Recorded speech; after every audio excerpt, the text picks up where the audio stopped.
मेहता का उल्टा चश्मा। सपना जो देखा था अब सच हो रहा है।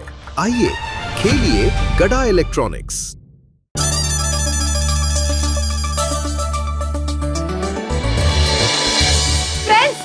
कल का चैलेंज बहुत जोरदार होने वाला है।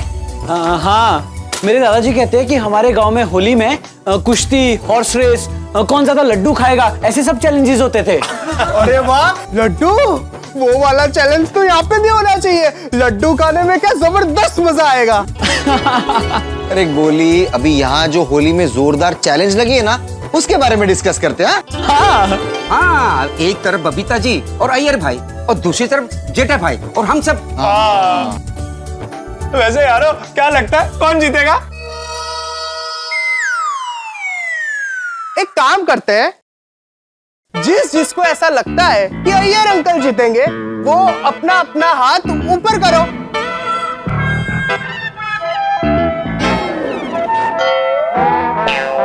तुम सबको लगता है कि मेरे पापा की कैप्टेंसी में हमारी टीम हारेगी? हाँ।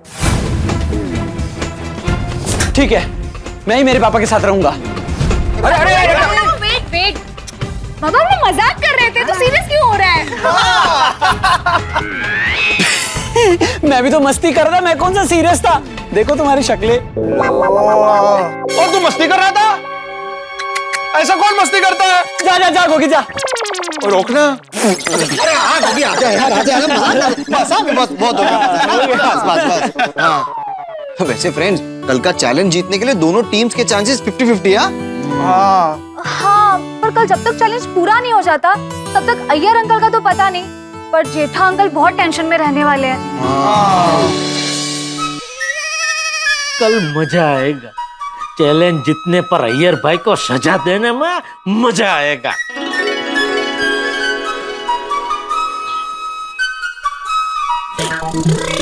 मैं कुछ ज्यादा ही ओवर कॉन्फिडेंस में तो नहीं आ गया हूँ? बापूजी कहते हैं अक्सर ओवर कॉन्फिडेंस में इंसान लापरवाह हो जाता है और गलती कर बैठता है। अगर मुझसे कल कोई गलती हो गई और चैलेंज हार गया तो यार भाई पता नहीं क्या सजा देंगे। और सजा तो ठीक है, पर रोज मेरी हार याद दिला दिला के मेरा जीना हराम कर देंगे। नहीं, ऐसा मैं हरगिज नहीं होने दूंगा। चैलेंज तो मैं ही जीतूंगा। मुझे अपने आप पे पूरा भरोसा है।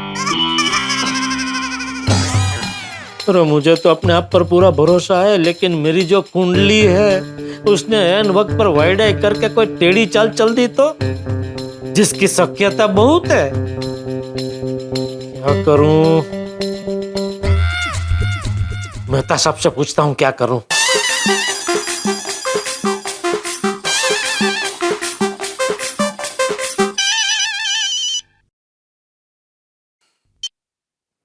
हाँ जेठालाल, बोलो।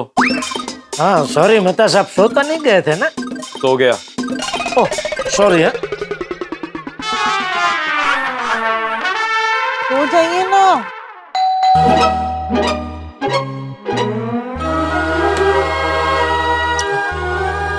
जेठालाल, मैंने बोला था ना मैं सो गया हूँ। आपने बोला उसी में मैं समझ गया कि आप मस्त जाग रहे हैं। आपको झूठ बोलना आता ही नहीं। बोलो। यहाँ दरवाजे पे खड़े खड़े ही बात करनी है? आइए घर के अंदर तो आइए। Oh thank you. हाँ आइए।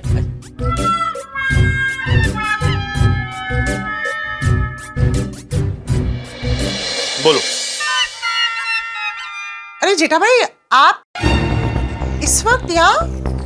क्या हुआ? वही अब बताने जा रहा था। आओ बैठो, तुम भी सुनो। मेहता साहब, वैसे तो मुझे कल का जो चैलेंज है उसका कोई टेंशन नहीं है, लेकिन एक बात का टेंशन है। क्या?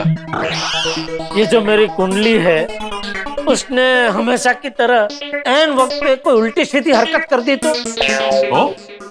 ये तो पूछ रहे हैं क्या करेंगे। थैंक यू अंजलि भाभी। जेठालाल, तुम क्यों इतना नकारात्मक सोच रहे हो कि तुम्हारी कुंडली कल कुछ उल्टी सीधी हरकत करेगी ही? हाँ। अंजलि भाभी, उसके पीछे कारण है। क्या? देखिए, जैसे मेहता साहब मेरे परम मित्र हैं, वैसे ही भिड़े और अय्यर भाई के बीच में बहुत ही अराना है। हाँ वो तो है। अरे क्या वो तो है जेठालाल, कहना क्या चाहते हो? मैं ये कहना चाह रहा हूँ मेहता साहब कि भिड़े है तो हमारी टीम में, लेकिन हमारी टीम में रह के भी उसने अय्यर भाई की मदद कर दी तो हमारा तो चैलेंज जितना मुश्किल हो जाएगा ना। नहीं नहीं, भिड़े भाई ऐसा नहीं करेंगे, वो बहुत ईमानदार है। अंजलि भाभी, भिड़े आए दिन मुझसे लड़ता रहता है, तो मेरे दुश्मन का दुश्मन मेरा दोस्त। सॉरी जेठा भाई, मैं समझी नहीं। भिड़े मुझसे लड़ता रहता है तो मैं उसका दुश्मन हुआ, और मेरे दुश्मन कौन है? मतलब ये चैलेंज के हिसाब से अय्यर भाई।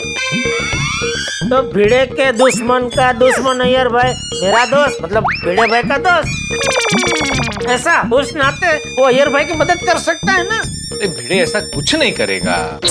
लेकिन अगर किया तो अरे तुम अभी के अभी फोन करके बात करके क्लियर कर लो घर जाके। मतलब फोन करूं कि उसके घर जाऊं? मतलब तुम अपने घर जाओ और वहां से भिड़े को फोन करो। क्यों? यहाँ से फोन करने में क्या प्रॉब्लम है? अंजलि भाभी, मेहता साहब मुझे यहाँ से फुटाना चाहते हैं, लेकिन मैं इतनी आसानी से यहाँ से फुटने वाला नहीं हूँ। अरे जाओ ना जेठालाल, नींद आ रही है, सोना है मुझे। अरे आप समझ नहीं रहे मेहता साहब, मुझे यहीं से फोन करना पड़ेगा, क्योंकि मान लो भिड़े ने मुझसे कोई पेचीदा सवाल कर दिया तो उसका क्या मैं जवाब दूं? आप ही को पूछना पड़ेगा ना। करो, फोन करो। तो फिर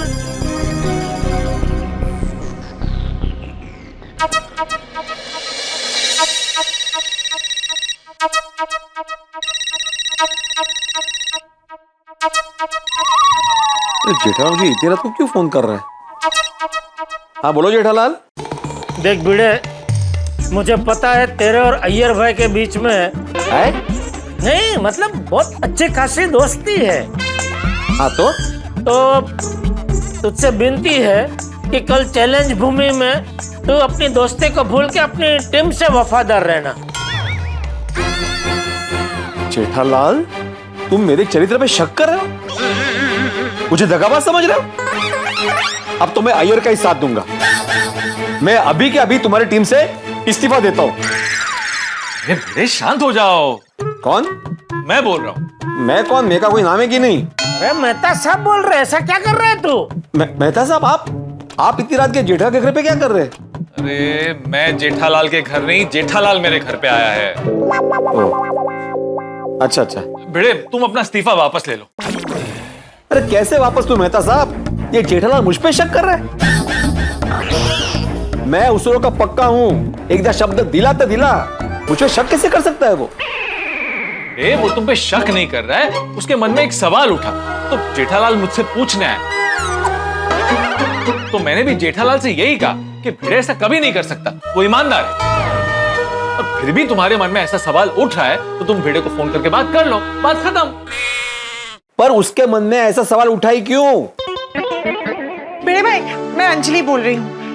हो गई जेठा भाई से गलती, उन्हें माफ कर दीजिए। ठीक है अंजलि भाभी, अभी आपका मान रखते हुए मैं जेठालाल को माफ करता हूं।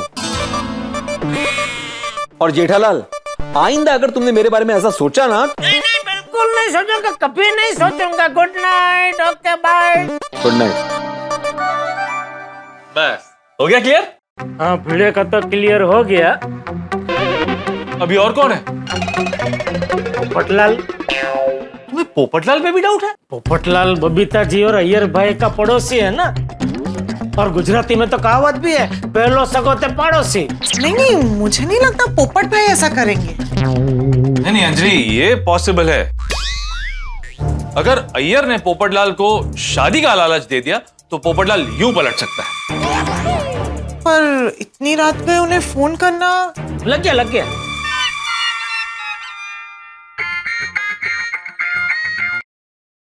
बोलो बोलो कैप्टन, क्या सेवा, हुक्म।